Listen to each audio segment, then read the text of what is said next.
નમસ્તે friend, કીર્તિસ home કુકિંગમાં તમારું સ્વાગત છે. તો આજે હું શોપિંગ કરવા ગઈ તો મને ત્યાં લીલાછમ ગુંદા દેખાઈ ગયા અને ગુંદાને જોતાં જ મને ગુંદાનો સંભારો યાદ આવી ગયો. મારો તો ખૂબ જ ફેવરેટ છે અને ઘણા ગુજરાતીઓ ગુંદાનો સંભારો બનાવતા હોય છે, પણ ઘણીવાર ઘણાથી ચીકણો થઈ જતો હોય છે. તો આવી રીતે ગુંદાના સંભારામાં ચીકાશ વગર કેવી રીતે બનાવો એની કેટલીક ટિપ્સ સાથે આજે હું તમારી સાથે ગુંદાના સંભારાની રેસીપી શેર કરીશ. મેં જ્યારે ગુંદા લીધા ત્યારે એકદમ લીલાછમ હતા, પણ બનાવતા 3-4 દિવસ જતા રહ્યા એટલે ગુંદા થોડાક કાળા પડી ગયા છે અને સાથે મેં એક લાલ મરચું, 2 લીલા મરચાં લઈ લીધા છે. હવે આની વચ્ચેથી આપણે ઠળિયો કેવી રીતે કાઢવો એ હું બતાવીશ. તો આવી રીતે દસ્તાથી હલકો એવો પ્રેસ કરવાનો એટલે ગુંદું છે એ ખુલી જશે અને વચ્ચેથી આવી રીતે સ્ટીકની મદદથી આપણે ઠળિયાને કાઢી નાખશું. તમે છરીથી પણ કાપી શકો છો, પણ આવી રીતે કરવાથી તમારા હાથ ચીકણા નહીં થાય, કેમ કે ગુંદાની અંદર જે ચીકાશવાળો ભાગ છે જેનાથી છરી અને હાથ બધું ચીકણું થઈ જતું હોય છે. સરસ રીતે ગુંદા કટ થઈ ગયા છે. હવે 1 ચમચી આપણે મીઠું એડ કરી દઈશું, સરખી રીતે મિક્સ કરી દઈશું. આ સ્ટેપ કરવું ખૂબ જ જરૂરી છે. ગુંદાને મીઠાવાળા કરવાથી અંદર જે ચીકાશવાળો ભાગ છે એ જતો રહેશે અને જ્યારે તમે ગુંદાનું શાક કે સંભારો વઘારો ત્યારે એ ચીકણા નથી થતા. હવે એક મરચાંને પણ આવી રીતે કટકા કરી લઈશું. સાથે મેં ગુંદાના સંભારામાં થોડીક તીખાશ એડ કરવા માટે 2 લીલા તીખા મરચાં લઈ લીધા છે. એને પણ આવી રીતે નાના નાના કટ કરી દઈશું. હવે એક વાસણની અંદર 2 ચમચી તેલ એડ કરી દઈશું. તેલ ગરમ થઈ જાય એટલે અડધી ચમચી રાઈ, અડધી ચમચી જીરું અને 1/4 ટીસ્પૂન જેટલી આપણે મેથીના દાણા એડ કરી દઈશું. 6 થી 7 મીઠા લીમડાના પાન અને જે આપણે મરચાના કટકા રેડી રાખ્યા હતા એ એડ કરી દઈશું. અડધી ચમચી હિંગ એડ કરી દઈશું.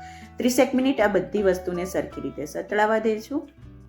પછી એની અંદર આપણે જે મીઠાવાળા ગુંદા રેડી કરીને રાખ્યા હતા એ એડ કરી દઈશું. તો ફ્રેન્ડ્સ, એકદમ સરસ રીતે મીઠાવાળા ગુંદા રેડી થઈ ગયા છે અને હવે આવી રીતે ધ્યાન રાખીને આપણે ગુંદાને અંદર એડ કરીશું. નીચે જે મીઠાવાળું પાણી બન્યું છે એને આપણે ફેંકી દેવાનું છે, એને એડ નથી કરવાનું, નહીંતર ગુંદાનો સંભારો છે એ ખારો થઈ જશે. હવે અડધી ચમચી હળદર પાવડર એડ કરી દઈશું, સરખી રીતે મિક્સ કરી દઈશું અને મીડિયમ ટુ લો ગેસની ફ્લેમ રાખી આ ગુંદાના સંભારાને 5 મિનિટ આપણે સરસ રીતે ચડવા દઈશું. જો તમે ઈચ્છો તો એને ઢાંકણ ઢાંકી પણ ચડવા દેવાનું. તો ફ્રેન્ડ્સ, 5 મિનિટ પછી આપણે ચેક કરી લઈએ. સરસ રીતે ગુંદાનો સંભારો છે એ ચડી ગયો છે. તમે જોઈ શકો છો કે જરાય પણ ચીકાશ છે એ દેખાતી નહીં. એકદમ સરસ રીતે ગુંદાનો સંભારો બની ગયો છે. તો આવી રીતે ગુંદાનો સંભારો આપણે બનાવીએ એની પહેલાં એને મીઠાવાળો કરી દઈએ તો ચીકાશ છે એ રહેતી નહીં. હવે 1 ચમચી આપણે શેકેલી મેથીનો પાવડર એડ કરી દઈશું. આનાથી સંભારો છે એ ખૂબ જ ટેસ્ટી બને છે, ખૂબ જ ફ્લેવરફુલ બને છે. સરખી રીતે મિક્સ કરી દઈશું. 1 મિનિટ આપણે આ બધી વસ્તુને સરખી રીતે ચડવા દઈશું. સંભારો બનાવતી વખતે કેટલીક વાતોનું ધ્યાન રાખીએ તો સંભારો છે એ ચીકણો નથી બનતો. એકદમ ટેસ્ટી, ચટપટો અને સરસ રીતે ચડી ગયો છે આપણો સંભારો. તો ફ્રેન્ડ્સ, તમે જોઈ શકો છો કે સંભારો રેડી છે. ગેસની ફ્લેમ બંધ કરી દઈએ અને ગરમ ગરમ આપણે આ ગુંદાના સંભારાને સર્વ કરશું.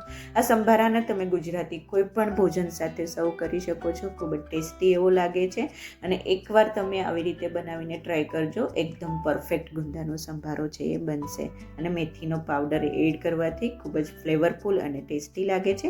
તો ફ્રેન્ડ્સ, જો તમને મારી રેસીપીઓ પસંદ આવતી હોય તો પ્લીઝ મારી ચેનલને લાઇક કરજો, શેર કરજો, સબસ્ક્રાઇબ કરી બાજુમાં રહેલા બેલ બટનને પ્રેસ કરી દેજો, જેથી તમને મારી નવી રેસીપીઓનું નોટિફિકેશન મળતું રહે. ફરીથી મળીએ એક નવી રેસીપી સાથે. ત્યાં સુધી બાય બાય.